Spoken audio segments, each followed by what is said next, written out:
DNA Polymerase 1. Right now, millions of tiny machines are copying and repairing the code of life. One of the most important is called DNA Polymerase 1. Let me show you what it does. DNA Polymerase 1 is an enzyme that builds new DNA strands. Think of it as a molecular copying machine. It is best known as a key enzyme in bacteria like E. coli.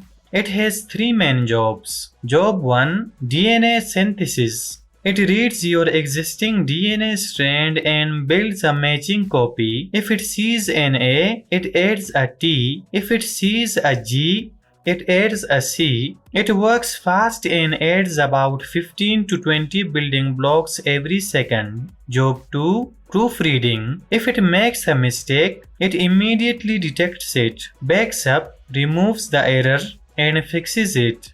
This keeps mutations to a minimum.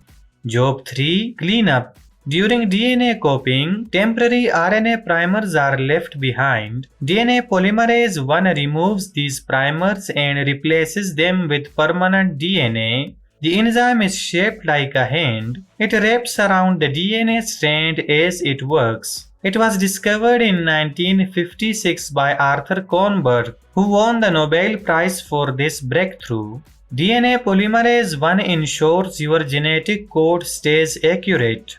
Without it, copying errors would pile up that will lead to mutations and disease. It's the quality control system that keeps the code of life running smoothly.